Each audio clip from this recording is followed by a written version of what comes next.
NEET தேர்வு இல்லாத மருத்துவத்துறை சார்ந்த படிப்புகளுக்கு Vinayaka mission school of allied health science, Chennai, Pondicherry, Salem. தமிழகத்தைச் சேர்ந்த ஆசிரியர் கிரிஜாவை மன் கி பாத் நிகழ்ச்சியில் பிரதமர் மோடி பாராட்டினார். அப்போது பேசிய அவர், சமீபத்தில் நாகர்கோயிலில் நான் ஒரு ஆசிரியரை சந்தித்தேன். அவரை நான் ஏறக்குறைய 30 ஆண்டுகளுக்கு முன்பும் சந்தித்திருந்தேன். நான் குறிப்பிடுவது கிரிஜா அம்மாவைத்தான்.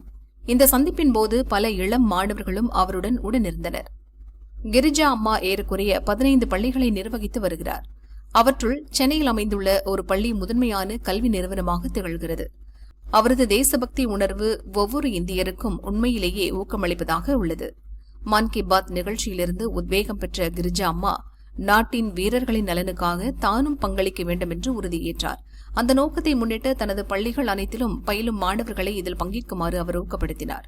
ஒவ்வொரு குழந்தையும் நாட்டின் வீரர்களுக்காக தினமும் ₹1 மட்டும் உண்டியலில் சேர்க்க வேண்டும் என்று கேட்டுக் கொண்டார். ஒரு வருடத்தில் ஒவ்வொரு மாணவரும் ₹365 பங்களித்தனர். இந்த சிறிய முயற்சியால் ஏறக்குறைய ₹40 லட்சம் திரட்டப்பட்டது. இந்த முழு தொகைக்குமான காசோலை ஒன்றை கிரிஜா அம்மா என்னிடம் ஒப்படைத்தார். அவருடன் நான் உரையாடிய போதுதான் இந்தியா மீது அவருக்குள்ள பக்தி எவ்வளவு பெரியது என்பதை உணர்ந்து கொண்டேன் என பிரதமர் மோடி பேசினார். मुझे करीब 40 साल बाद आज मिलने का मौका मिला और इस कार्यकाल में मिशन मोड में उन्होंने बहुत बड़ा काम किया। 15 स्कूल शुरू की हिंदू विद्यालय। इस पूरे क्षेत्र में शिक्षा गरीब बच्चों को देती और बच्चों को सेवा का संस्कार दिया।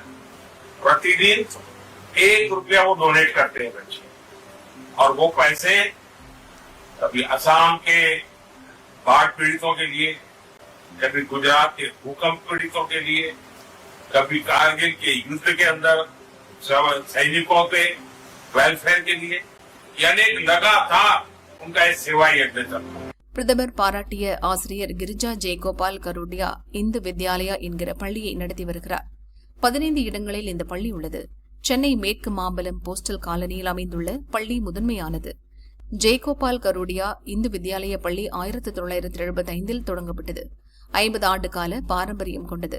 கல்வி வளர்ச்சிக்காகவும் பண்பாட்டு பெருமைகளை மாணவர்களிடம் கொண்டு சேர்ப்பதற்காகவும் இந்த பள்ளி ஆற்றி வரும் பங்களிப்பு அளப்பரியதென பிரதமர் மோடி தனது உரையில் மனதார பாராட்டியுள்ளார்.